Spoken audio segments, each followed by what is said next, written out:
menolong kita di dalam pujian. Teman-teman, apakah suara saya jelas? Seharusnya jelas ya teman-teman ya. Ya, sejelas hubungan kita teman-teman ya. Baik teman-teman semua, sebelum kita dengar firman Tuhan pada malam hari ini, mari kita ambil sikap yang baik. Mari kita semua satu hati di dalam doa teman-teman. Mari kita berdoa. Terpujilah Tuhan Allah penyelamat hidup kami, Allah yang layak kami puji, layak kami sembah, segala kemuliaan sanjungan hormat hanya bagimu. Kami bersyukur ya Tuhan, kami semua anak-anak-Mu pada malam hari ini boleh ada sebagaimana kami ada, itu semua karena anugerah dan cinta Tuhan. Pada malam hari ini Tuhan, kami mengucap syukur, Tuhan masih memberikan kami waktu anugerah bersama kakak-kakak LOTW, untuk kami saat ini saat teduh bersama. Kami yang dibatasi oleh ruang dan waktu, jarak dan tempat, tapi kami percaya kuasa dan hadirat Tuhan tidak bisa dibatasi oleh apapun. Maka daripada itu Tuhan beracaralah bagi kami, Roh Kudus mari bekerja seleluasa mungkin di hati dan pikiran kami, sehingga firman Tuhan yang akan kami dengarkan itu benar-benar boleh menolong kami yang dalam kesakitan, menolong kami yang dalam keterpurukan, menolong kami yang dalam kepahitan, dan menolong kami yang saat ini dalam kesesakan. Firman-Mu penolong bagi kami. Terima kasih banyak Bapak di sorga, Tuhan tolong anak-Mu yang akan berbicara atas nama-Mu, biarlah apapun yang disampaikan itu bukan dari keinginan, keangkuhan, atau kefasikan, tapi semua berlandaskan dari tuntunan Roh Kudus semata-mata. Hanya di dalam nama Tuhan Yesus Kristus yang adalah firman yang hidup, kami semua sudah siap untuk dengarkan firman Tuhan. Amin. Oke, baik teman-teman semua, Shalom, selamat malam. Bisa kasih reaksinya ya teman-teman ya. Ini masih hidup semua ya teman-teman ya. Kita puji Tuhan masih ada di tanggal 11 Desember teman-teman ya. Ini saya rasa tahun 2025 ini chaos sekali teman-teman ya. Kita melihat berbagai macam tragedi, peristiwa, bencana di mana-mana teman-teman. Dan kita bersyukur bahwa kita boleh ada sampai di tanggal 11 Desember teman-teman ya. Kita bersyukur sekali. Dan kita senantiasa berdoa, kiranya di sisa-sisa waktu hidup kita yang ada, teman-teman, kita semua senantiasa hidup takut akan Tuhan, dan kita senantiasa ada bersama-sama dengan Tuhan. Ya, baik teman-teman semua yang diberkati dan dikasih oleh Tuhan, senang sekali rasanya boleh ada kembali bersama-sama dengan teman-teman semua di sini. Dan terima kasih banyak teman-teman yang sudah join, saya berdoa, kiranya teman-teman semua diberkati oleh Tuhan. Nah, teman-teman, tanpa kita berlama-lama lagi, atau istilahnya jangan yiping kelamaan ya teman-teman ya. Mari saja teman-teman kita buka Alkitab kita teman-teman. Ya, kita buka Alkitab kita akan baca satu bagian firman Tuhan, yaitu di dalam 1 Korintus teman-teman. 1 Korintus pasal yang pertama, 1 Korintus pasal yang pertama mulai ayat 26 sampai ayat 29. Nah, di sini ada 4 ayat, teman-teman ya. Agar kita semua sama-sama dapat berinteraksi, aku minta kesediaan teman-teman yang bersedia untuk membacakan satu orang satu ayat di dalam 1 Korintus, teman-teman. Pasal yang pertama, mulai ayat 26, 27, 28, dan juga 29. Nah, jika teman-teman ada yang sudah mendapatkan bagian firman Tuhan ini, mungkin aku tidak perlu tunjuk ya, siapapun yang langsung tergerak, silahkan raise hand dulu, dan setelah itu baru on mic dan membacakan ayatnya. Adakah? Dari ayat ke-26, teman-teman. Silakan. 1 Korintus 1 ayat 26.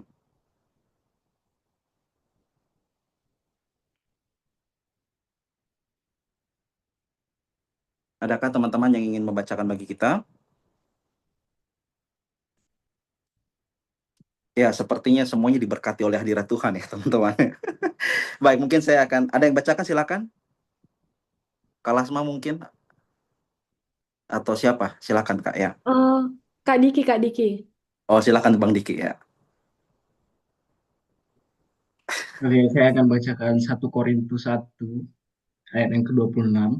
Firman Tuhan berbunyi, ingat saja saudara-saudara bagaimana keadaan kamu ketika kamu dipanggil. Menurut ukuran manusia tidak banyak orang yang bijak, tidak banyak orang yang berpengaruh, tidak banyak orang yang terpandang. Oke, 27. Lanjut.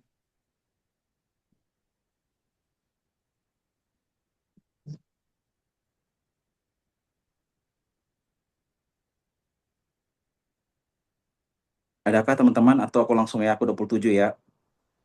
Ayat 27, tetapi apa yang bodoh bagi dunia dipilih Allah untuk memalukan orang-orang berhikmat, dan apa yang lemah bagi dunia dipilih Allah untuk memalukan apa yang kuat. Ayat 28,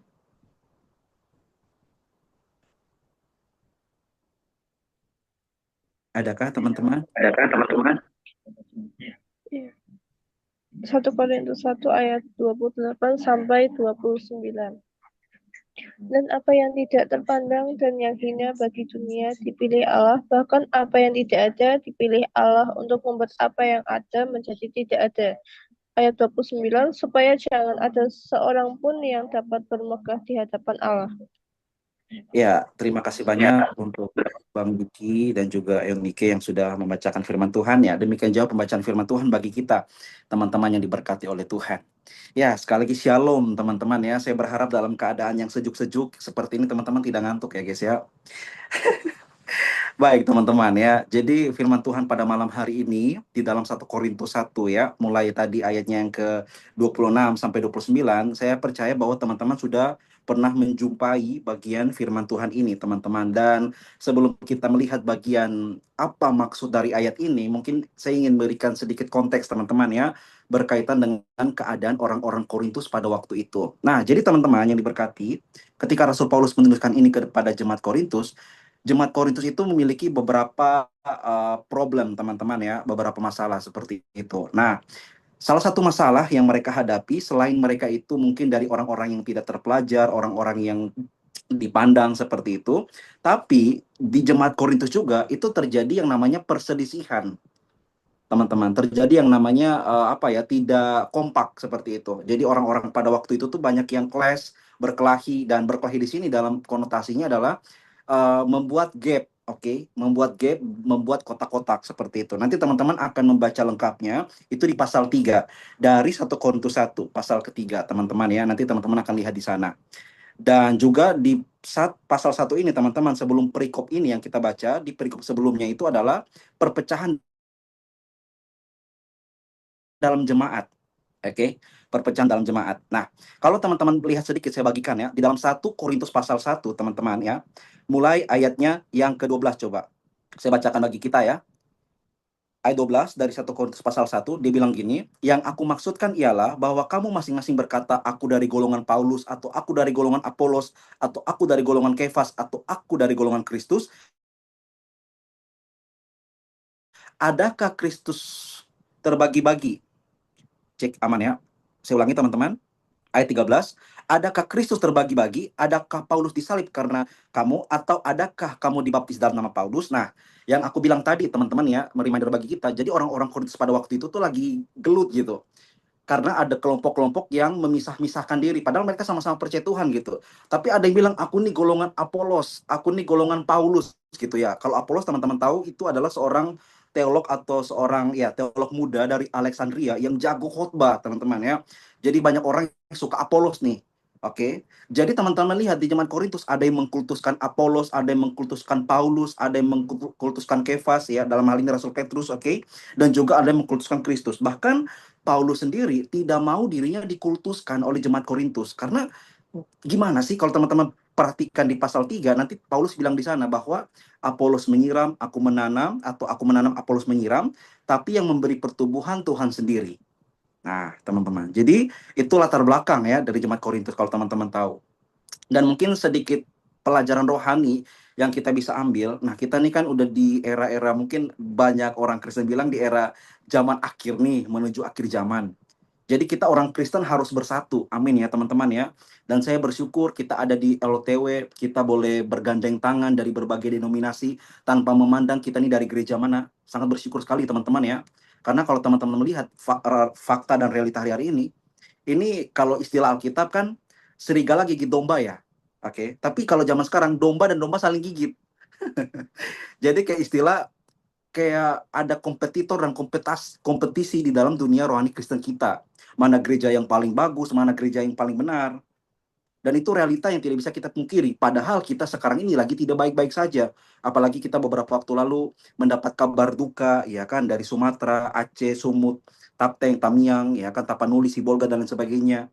Belum lagi beberapa waktu lalu ada kebakaran ya di Jakarta ya. Itu apa tuh? Drone atau apa apa saya kurang tahu. Bayangkan. Belum lagi di mana tuh ada mobil tabrak anak-anak sekolah waktu bagi MBG. Mungkin ada berita yang baru nih. Jadi chaos banget gitu teman-teman. Lagi tidak baik-baik saja. Jadi lagi keadaan tidak baik-baik saja, lalu lu ribut soal doktrin, soal masalah teologi. Aduh, bagi saya tidak relevan karena sekarang orang butuh yang namanya apa? Kehadiran kita untuk saling mendoakan. Amin teman-teman ya. Karena Rasul Paulus juga bilang di ayat ke-26, coba deh kalian mikir deh. Kalian waktu dipanggil Tuhan, coba pikir-pikir deh. Kalian tuh kamu tuh bukan siapa-siapa seperti itu. Atau saya lah Yeriko contohnya ya kan. Kamu Yeriko dipakai Tuhan seperti ini, coba kamu pikir-pikir ya, dulu tuh kamu nol gitu. Jadi istilah kata Tuhan mau bilang, kenapa kalau Tuhan sudah lihat panggil kamu dari keadaan yang nol dan kamu ada di posisi sekarang, kenapa harus belagu kayak gitu? Dalam pengertian sombong seperti itu. Jadi Paulus mau bilang gitu kepada mereka dan firman Tuhan kepada kita bahwa teman-teman yang diberkati untuk ukuran dunia kita nih mungkin tidak terpandang, amin ya. Kita mungkin tidak dilihat orang, kita tidak terkenal, siapa yang kenal kita gitu. Tapi di mata Tuhan kita begitu berharga dan Tuhan pilih kita, tidak pandang kita dari siapa. Jadi tidak ada peduli kamu mau dari mana seperti itu ya. Kamu mau dari pedalaman, dari desa, dari manapun, kalau Tuhan pilih Tuhan pasti angkat. Amin teman-teman. Jadi jangan pernah ada rasa insecure di dalam diri kita. Seakan-akan aduh kak saya tidak bisa nyanyi kak. No no no. Tuhan menciptakan kamu spesial. Dan ingat kalian itu the one and only. Ya kan. Kalasma di dunia ini the one and only teman-teman. Pabrik Honda tuh cipta motor sama semua. Ya kan. The one and only gitu. Hanya satu-satunya. Bahkan sidik jari orang kembar tuh beda loh, bayangkan. Saking berharganya kita seperti itu. Jadi jangan pernah merasa insecure karena kita tidak bisa. Tidak teman-teman. Tuhan menciptakan kita berharga. Ada satu hal yang luar biasa Tuhan taruh dalam diri kita dan kita harus syukur itu. Minimal senyum deh teman-teman. Amin ya teman-teman ya.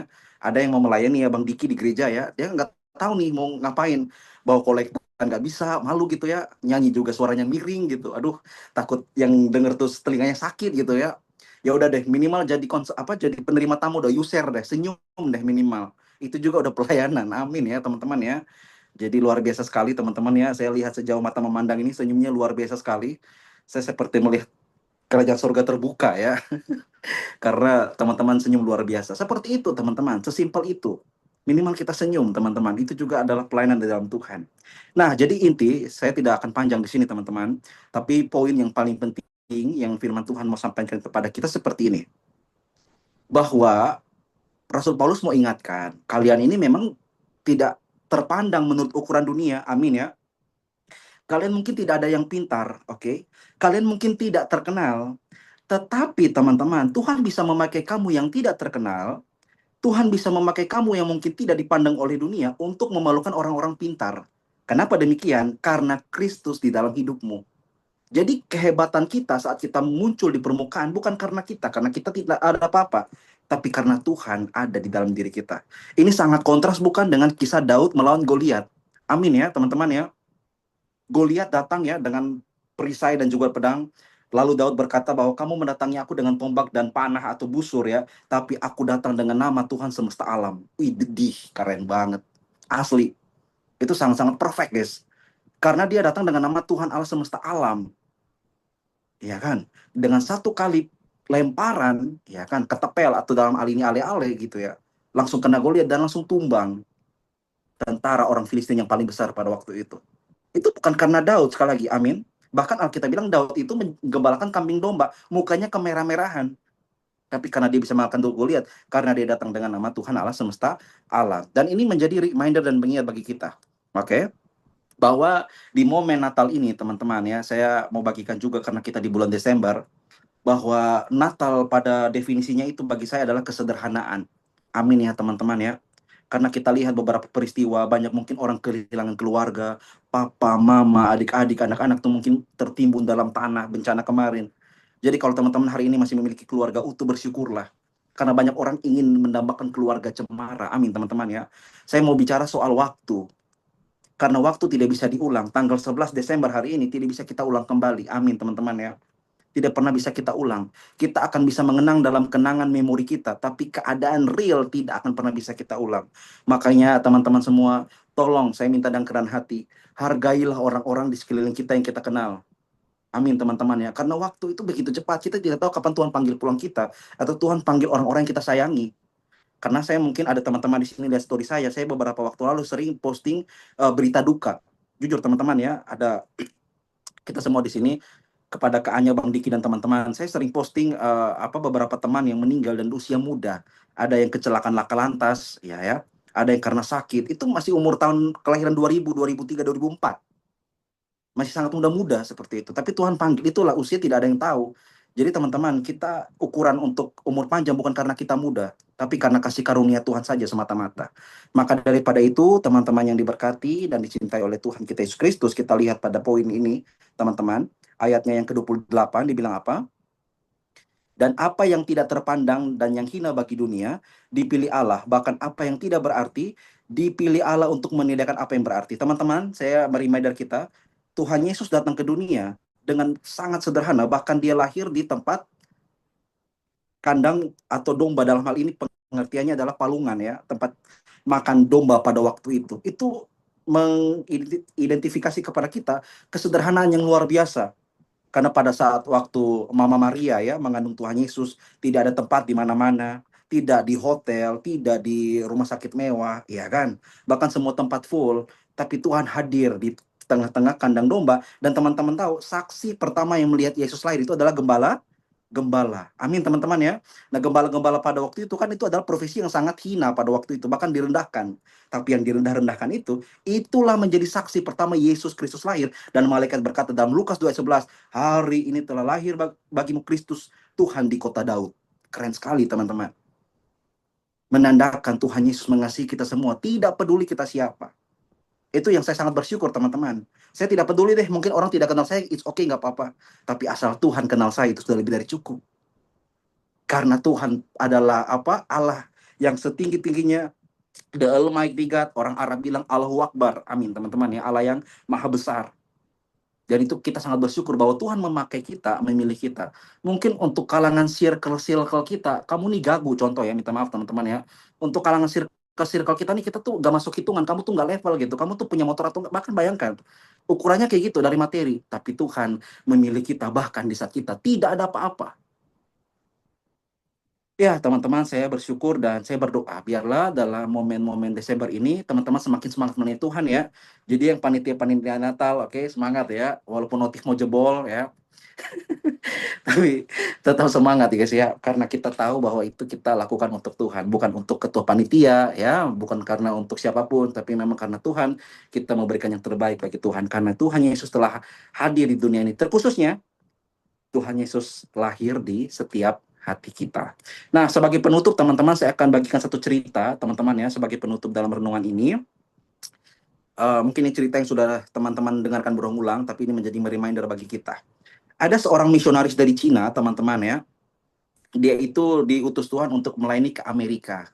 Nah, jadi misionaris dari Cina ini diutus untuk melayani orang-orang Amerika. Nah, teman-teman tahu, selama dia melayani di Amerika, dia tidak pernah dipandang, bahkan diejek, diolok, dihina, tapi dia terus melayani Tuhan. Dan dia mengatakan, tidak apa-apa Tuhan, aku lakukan untuk Tuhan. Nah, jadi misionaris ini melayani di Amerika, tapi selama dia melayani di Amerika, tidak pernah dihargai, teman-teman. Tapi ending saat dia selesai pelayanan dari Amerika, dia akan pulang ke Cina.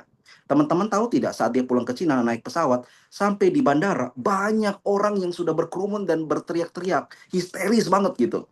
Lalu misionaris ini berkata dalam hatinya, wah ini orang-orang sudah banyak nih nunggu saya nih. Puji Tuhan, terima kasih banyak Tuhan, orang-orang sudah mau sambut saya. Lalu ketika sampai di bandara, pas dia turun dari pesawat, orang yang begitu banyak, tidak ada satupun yang sambut dia. Bayangkan, dia bingung loh, ini orang-orang ramai pada ngapain nih? Ternyata di pesawat yang sama, ada artis Amerika mau konser di Cina. Oke, jadi misionaris ini udah GR duluan pertama, tapi ternyata orang-orang ramai itu fans-fans dari si artis Amerika itu. Nah, teman-teman tahu, ketika saat dia sampai di bandara, dia sedihnya bukan main. Tuhan, keterlaluan sekali. Bahkan dia menyalahkan Tuhan, karena Tuhan, artis yang tidak pernah kenal engkau, orang banyak sambut dia Tuhan. Tapi saya yang tiap hari melayani Tuhan, kenapa Tuhan tidak sambut? Dia sementara marah-marah, dalam hatinya bilang begini, anakku, bahwa mungkin orang mendapat pujian sanjungan dari dunia, tapi ingatlah waktu kamu di Amerika, seperti ada kata-kata mengingatkan dia, ada orang yang kamu doakan di pinggir jalan, ada orang gelandangan di kolong jembatan kamu doakan dan mereka terima Yesus. Ketahuilah, satu orang bertobat maka malaikat di surga bersuka cita, maka sambutanmu itu bukan di dunia ini, tapi di kerajaan sorga. Jadi saat dia dengar mungkin itu kata-kata daripada Roh Kudus untuk menguatkan hati dia bersyukur bahwa pujian di dunia ini fana, teman-teman. Amin ya. Pujian di dunia ini fana, akan habis, akan selesai. Tetapi bagaimana Allah memandang kita luar biasa, itu tidak pernah ada habisnya. Makanya teman-teman, ketika kita mati nanti, yang kita butuhkan adalah iman kepada Kristus. Amin teman-teman ya. Bukan karena nama besar, bukan karena circle, bukan karena siapapun. Karena tidak ada iPhone 16 Pro Max, tidak ada motor atau mobilio yang temani kamu dalam kubur. Amin teman-teman ya. Tidak ada yang temani satupun barang atau siapapun kecuali imanmu kepada Tuhan Yesus. Dan Tuhan Yesus mengatakan, I am the way, the truth, and the life. Tidak ada satupun yang datang kepada Bapa kalau tidak melalui aku. Nah, kiranya firman Tuhan ini menolong dan juga memberkati teman-teman semua.